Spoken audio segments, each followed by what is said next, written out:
Hinerangi Himiona is Ngāpui Nui Tonu. She's a Māori cultural navigator, and she's going to talk about te mana I te whenua.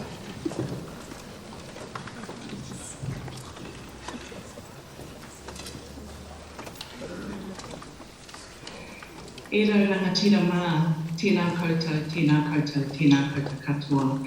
I ngā iwi o tauranga moana, ngā rangatira koutou e manakitia te hunga kua taumai nei ki runga i tō whenua, i tō moana tēnā koutou, tēnā koutou, tēnā koutou katoa.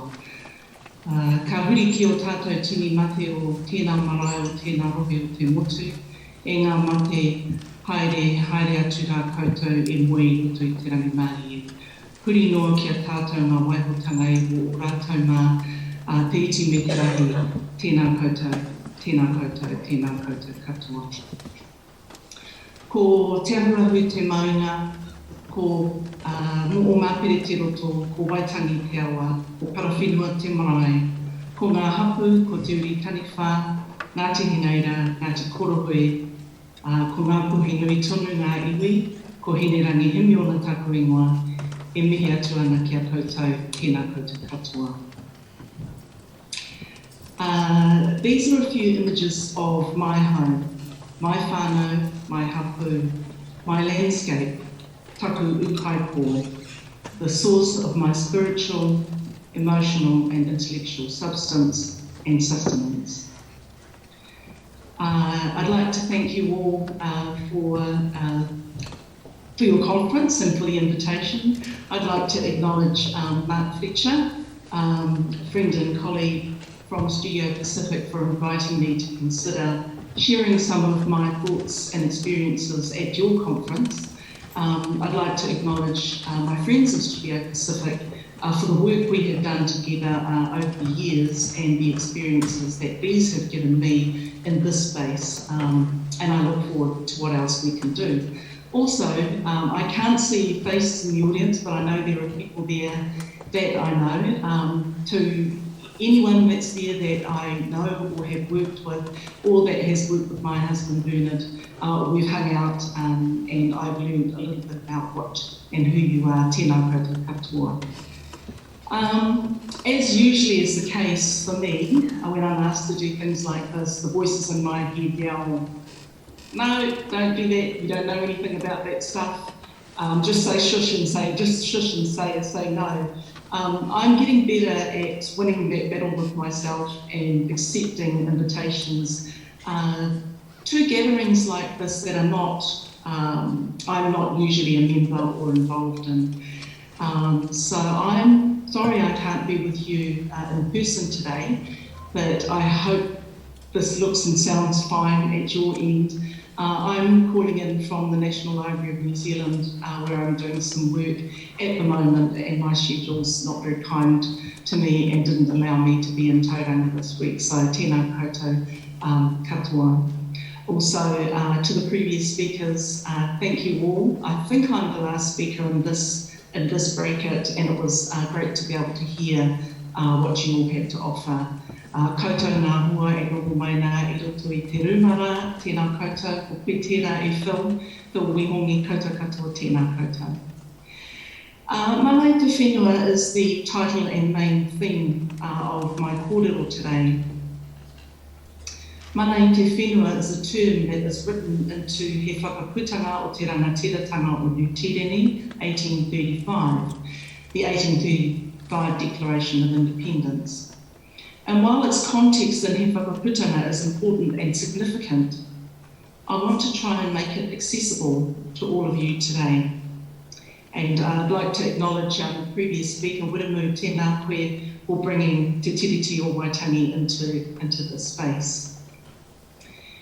He whakaputanga is the strong, clear and bold statement that asserted to the British Crown in 1835 by the rangatira of the day. The assertion was, all good if you want to come here, but the sovereign power and authority in the land resides with us, te whakaminenga, the Confederation of United Tribes.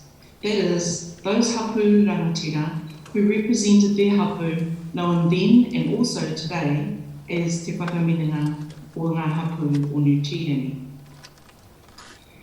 Before I talk more about mana i te whenua, I'd like to provide a little context and background about why I have chosen this kōrero, to share this kōrero particularly with you today. Firstly, like Wiramu before me, my whakapapa. I'm a descendant of signatories to both he whakaputanga and te tiriti, and as such, it is my duty to uphold the mana of these kawanata tapu, of these sacred documents, sacred covenants, and also the mana of my ancestors who signed. I am also a descendant of Ranginui and Papatuanuku. I started my independent life as an adult as a student of Te Wānanga o Raukawa in Otaki, studying an undergraduate degree in Māori law and philosophy, and then moved to Masterton for Wairarapa and studied archives management. 20 years later, I'm involved, or have been involved, in two incredibly significant projects over the past 7 years that I think are and will continue to contribute to the radical reorientation of our nation. These two projects are He Tohu, the exhibition of the original He Whakaputanga, Te Tiriti o Waitangi and Women's Suffrage Petition here at the National Library in Wellington. The second project, which I'm currently working on, is called Tāhuhu. This is a multi-year project to design and build two new purpose-built archives repositories in Wellington, one in Wellington and one in Levin. My role on both these projects was as Principal Advisor Māori, and it was to ensure, to the best of our ability, Te Tiriti o Waitangi is honoured in all the work that we do and the results of our work. I have a short video that I'm crossed everything and hope that it will play for you. It's only about a minute and a half, but for those of you that are not familiar with what He Tohu is, this is what it is.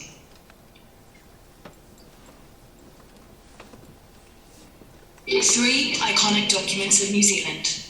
1835, He Whakaputanga o te Rangatiratanga o Hinerangi, Declaration of Independence of the United Tribes of New Zealand.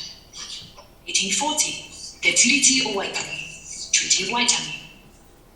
1893, Women's Suffrage Petition, Te Pēti Hana Whakamana Pōti Wahine. Each over a century old and bearing the signatures of our ancestors, have been residing in the archives of our country.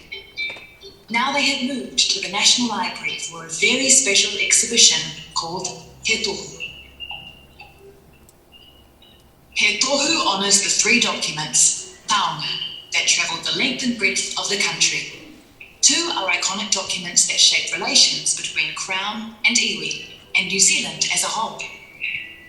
The third, a moment that changed the world for future generations of women. But He Tohu is more than just an exhibition. It also provides an opportunity for all of us, even visitors to our country, to learn about the past and in so doing, to find who we are today and in the future. Explore the taonga that shape New Zealand, on display now at the National Library. He Tohu. These are the signatures that shape New Zealand.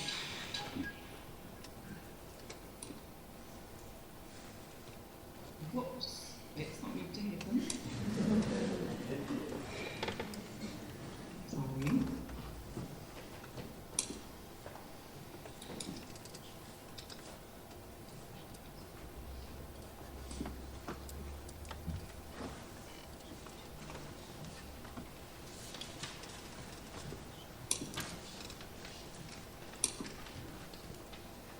Oh, apologies. Am I back?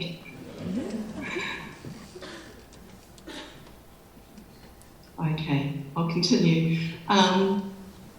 There are so many aspects of He Tohu I could delve into, but I've chosen one specific area today, and this is the approach to engagement with iwi Māori that was taken in the development and delivery of He Tohu. Partnership under Te Tiriti o Waitangi was a flag flown high throughout the 3-year life that He Tohu was being developed. As the principal advisor, it was my job at every level and in every nook and cranny of the project to ask the question, where is the Te Ao Māori view on this, please? Who are the Māori experts on this? Who are the correct authorities we should be speaking to?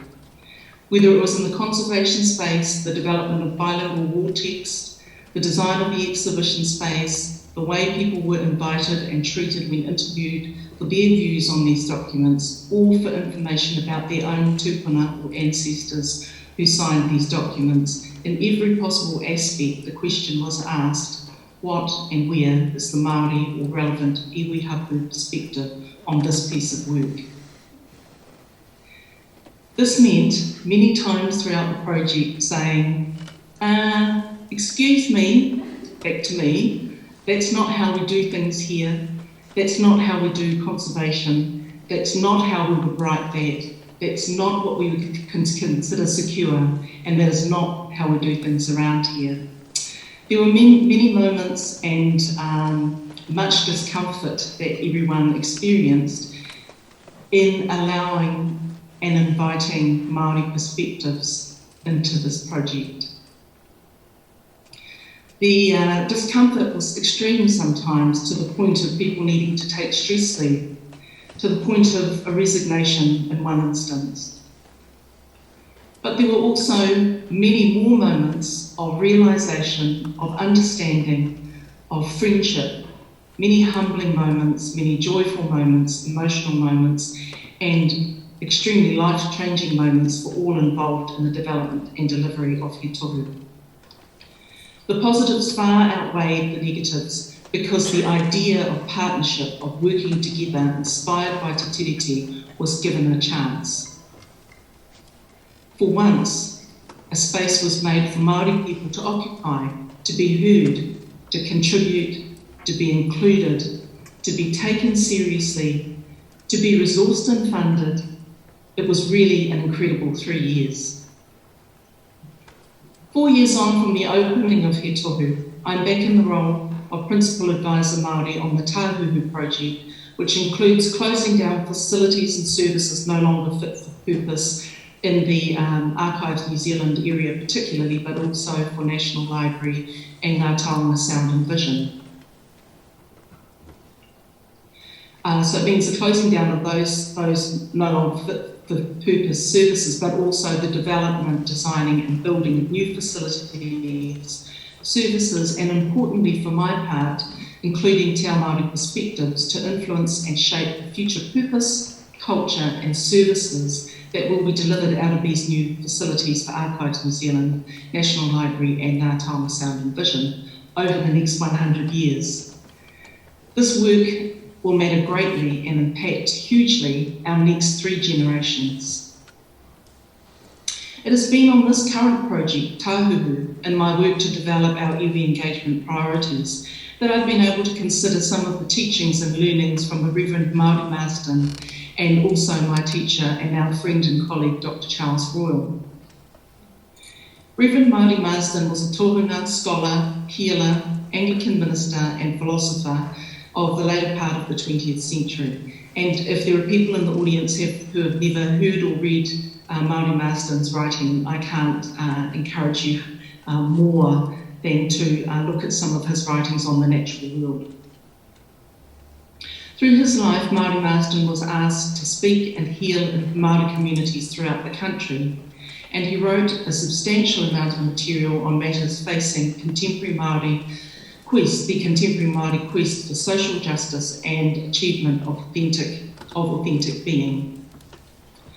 His perspectives on the natural world are deep and complex, yet simple and sensible.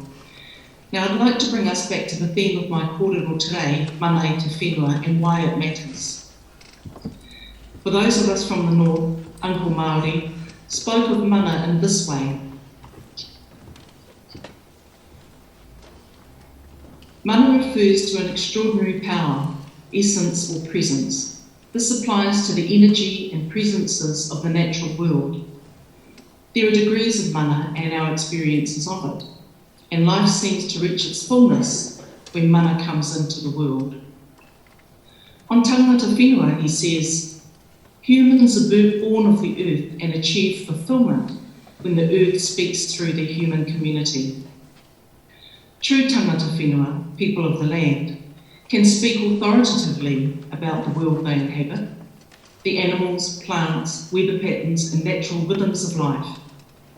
Tangata whenua are descendants of other tangata whenua and know the histories of their forebears and how life spoke through them. Now coming back to mana i te whenua, mana in and of the land. I was born in my whenua in Northland. Every person from me back to Kupe was born on our whenua. I live at home now and I experience te mana i te whenua, the energy in the land on a daily basis. Te mana i te whenua is constantly rising up through the warm, living, breathing earth. When I'm home, I experience this, it's tangible, and my experience is understood and enhanced because I know my whakapapa to those places. I know why and how I am there. In knowing this, and being able to see my tatai whakapapa, my genealogy, written by my great-great-grandfather, in his hand, in the book I am now the caretaker of, gives me reason, meaning, purpose, location and substance. Mana i te whenua provides those who have, over generations, become one with the whenua and Te Aotearoa, the natural environment, and have taken on the characteristics, the voice and tone of the land, the environment, and express this by ritualising their relationship and connections through karakia, waiata, movement, developing unique and distinct vocabularies to celebrate and express the deep and eternal connections to that particular part of Papatuanuku. Being tangata whenua, having access to and understanding mana i te whenua is like being able to plug into a battery charger. I don't want to sound for a second that like this is a one-way relationship, because it's not. The obligations and whakautu, or reciprocity, is forever. Constant taking from the land, as we know, causes imbalance and eventually collapse. Although our tupuna didn't make up sayings like whatu ngaronga o te tangata toi tū te whenua, people will come and go but the land remains. They didn't make sayings up like that for no reason. We remember those sayings to keep us in our lane as mere human beings. Another learning from Māori Marsden I think is very relevant to today is the balance of power and authority. He stresses the importance of understanding this and working hard to get that balance right. He used this traffic light analogy. So you're sitting in your car at traffic lights, your car is your power, and the traffic light is the authority. The lights are red, so you stop and you wait.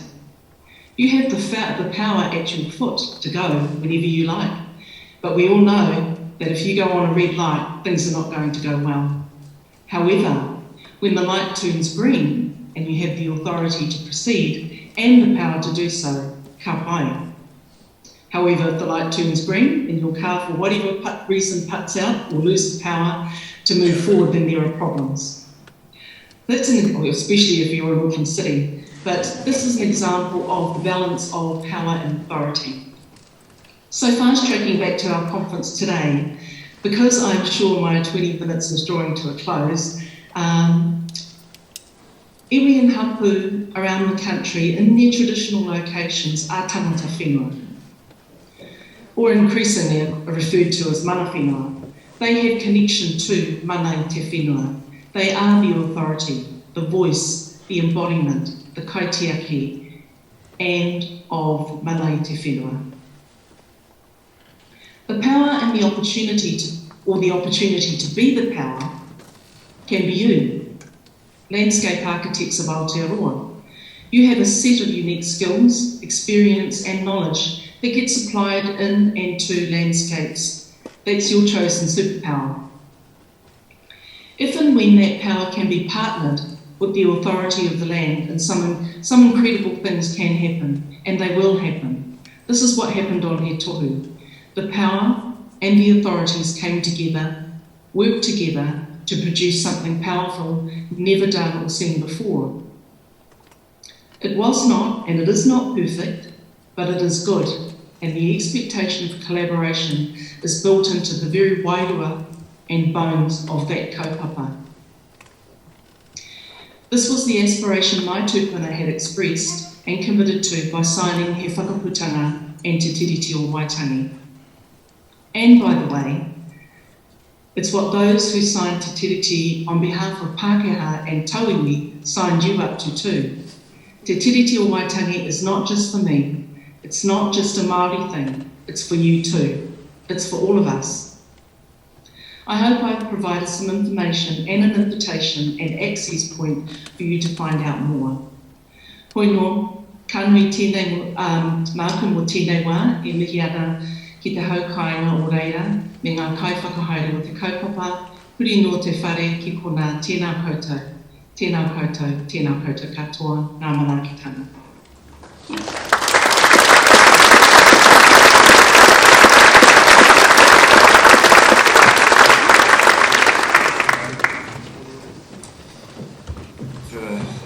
Thank you very much.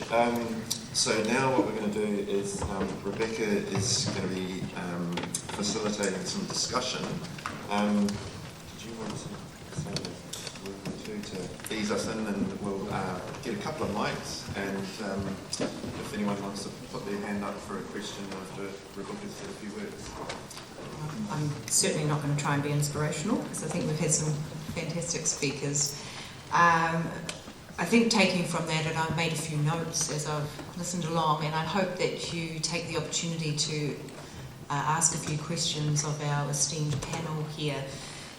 But the notes I've sort of made in my head, and I think it's something we're all working on in our profession, is ensuring that we're understanding and developing enduring relationships through the process of design. And that design is not, the design process itself is not one that is the output, but the process. I think that is the design. So the creating connection to place, taking from what William was saying around getting people to see and rangatahi to see themselves in place and in space. And in turn, we can use those opportunities and relationships and to enable people to create well-being for themselves and for our whenua. So I hope, I'd like to extend the opportunity for the audience to ask some questions. And I think also Hinerangi is on, is she still on? I can't see up there, but yeah. So have you got any questions? Mark has a mic there down the front.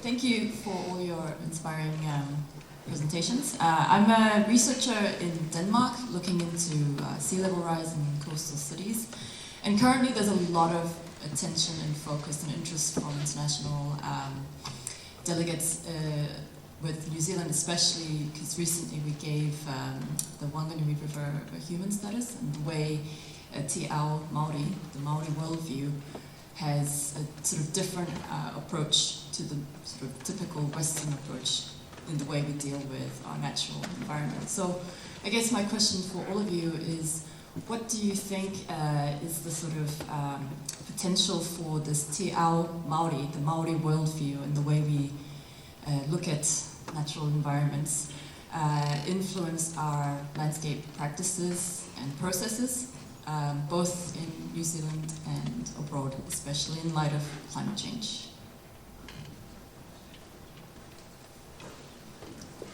Who would like to answer that? There's a microphone. Just.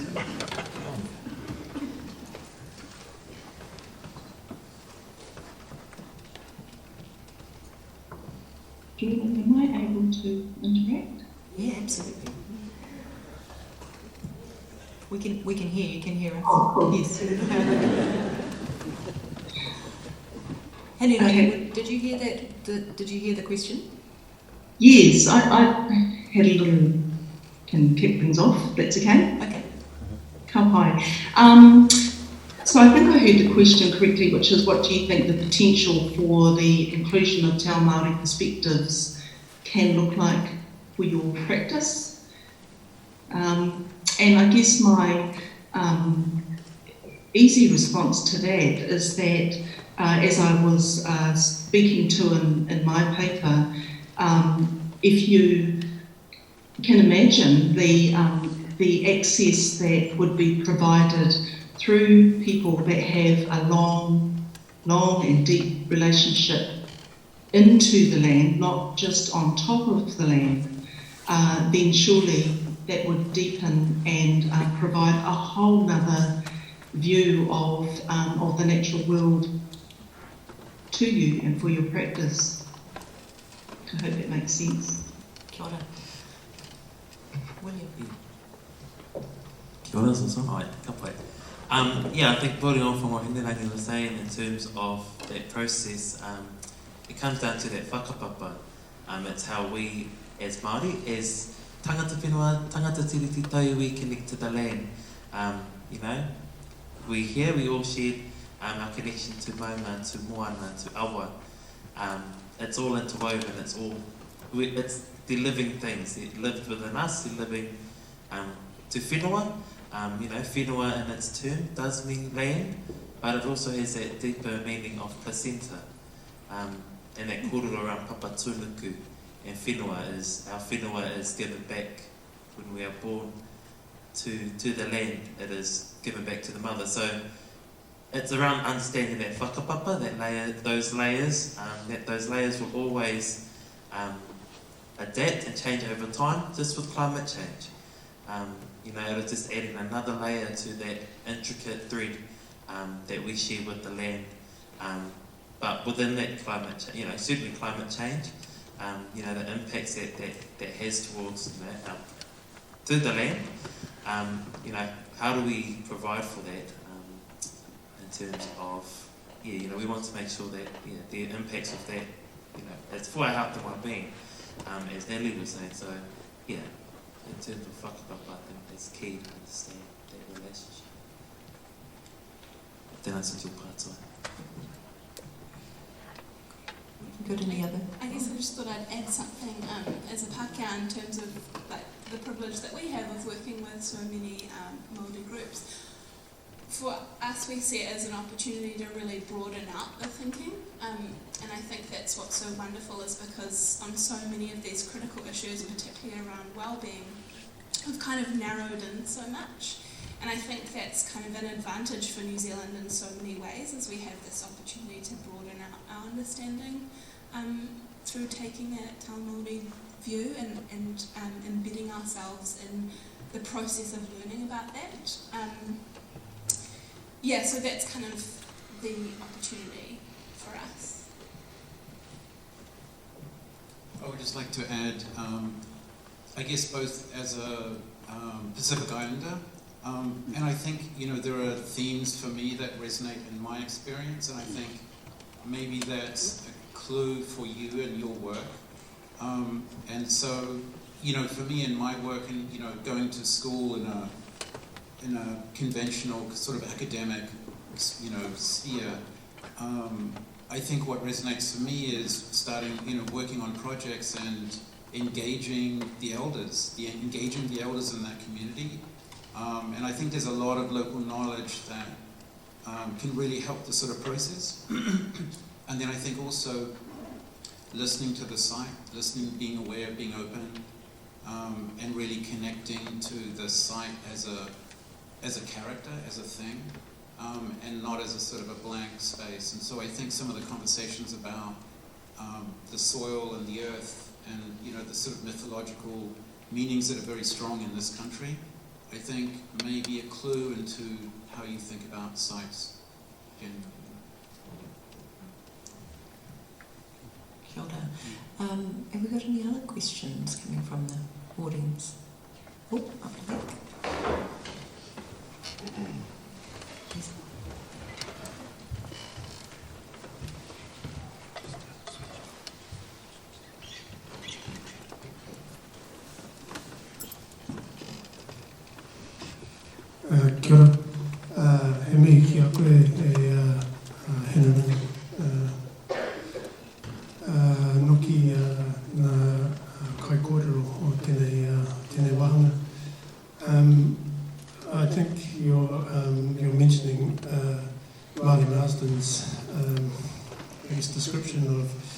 mana and that balancing of power and authority is a really good one, Hinerangi.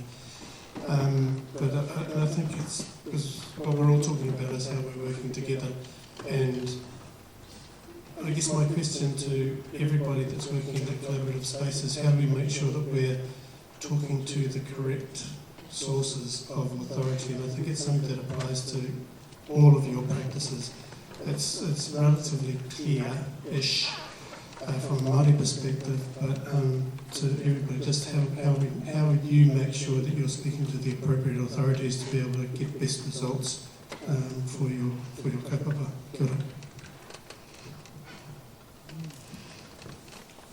Kia ora, Phil. I can have a go at providing some, I suppose, experiences that I've had in terms of being in the engagement space, and really like to acknowledge it's not easy. It's not an easy thing to do, and to know whether you're engaging with the right people. The way that I work is to do my homework as much as I possibly can. I guess I'm lucky because I've chosen a lifestyle and a career that allows me to be very active in my own community in Northland, right in the heart of Ngāpuhi, active on my marae, active across the rohe, and also as active as I can be nationally with what's happening around the country with other iwi. So, and that means going to hui, it means maintaining relationships on a personal level, whether that be whakapapa relationships or my generation that are doing some pretty cool stuff around the country at the moment in terms of being leaders in their own right for iwi authorities. So maintaining those relationships in my own personal space helped me to keep I suppose an eye on who's who, who's doing what, who to talk to. And if I don't know the people to talk to, I've always seemed to always have links in to find out who the best people are to talk with. Now, finding the right people or the group of people to go to and then delve down into finding the actual right people that you should be talking to, or even facilitating those groups of people who may not necessarily, may be competing in the space. That has and does happen. Having the skills, I suppose, and the humility to recognise what's going on. Those are all things that help immensely in landing on the right people and beginning a conversation with them to begin the engagement. Kia ora tātou.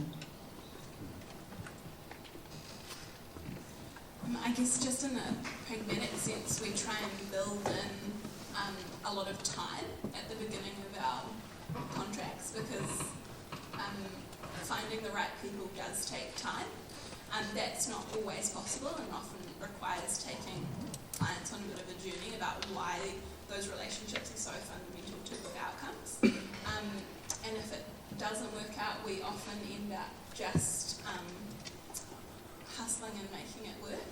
And probably one of the biggest compliments a client gave me was to describe my team as whack-a-moles. If you've ever seen the game where the mole just keeps popping out of the hole everywhere and you're not sure where they'll be next. Because particularly working in communities, it's about getting out there and uncovering all the different people that kind of hold these opportunities that they're not actually aware of. And then we kind of always take that information and visualise it in stakeholder maps, so that when we're sitting down at meetings and talking with other people, we kind of have a resource that we can bring out and say, well, this is what we think kind of the landscape looks like in terms of all these people that might be involved. And every person we talk to will kind of scribble an extra layer or an extra few pieces of information on it. And that's kind of how we incrementally build a picture of the kind of network of people that could be involved in the project right at the beginning.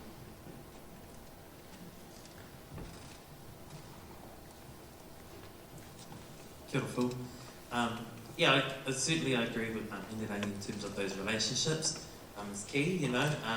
For me, being a mātawa and tamaki makaurau, you know, I don't have the authority to speak for iwi hapu whānau out there. So it is about building that relationship, and I think with my kōrero was, you know, it certainly stuck ko te mata te kōrero. It starts by having a kōrero, recognising the mana, you know, those that have the authority within the rohe that they live. You know, and certainly through that process, I mean, Te Aranga is a prime example of a process that can create rich, beautiful things in terms of that engagement process, recognising mana, and from that mana comes everything else, the whakapapa. As landscape architects, we are there to listen and learn, and not, you know, be ahead of ourselves and knowing everything, all things, and that. But, you know, taking lead from those tangata whenua, mana whenua in those spaces. So certainly about, yeah, those relationships, you know, picking up a phone, kia ora, or, you know, it's certainly hard, you know, for me, and I'm sure it's hard for you guys as well. But, you know, certainly connecting and, yeah, developing those relationships, yeah, certainly provide for prosperous things. Yeah, exactly. I really appreciate the just the idea of like doing your homework, and I think in sort of my world and our projects, I think it's good. You know, landscape architects, like, we're leading teams and we're leading projects, leading design process, and I think we should also design the process. And I think we have the power often early on to convince clients to kind of take that extra step and actually have community outreach. And so, you know, with some of our larger projects where we do have really diverse resident groups, we basically design it in. It's part of our sort of process. And so I think as landscape architects, leaders, we should take the initiative to kind of design the process and not be passive in that way. And I think we can, you know, I think engagement is good, as many voices early on, and I think, you know, ultimately at the end of the day, like, that process has led us to kind of connect to the right people for those projects. And so I think it's a step, and I think it's something that as landscape architects we can kind of design. You know? So. Have we got any other questions? Oh, next aisle over on the other. Wait for the It's got long legs.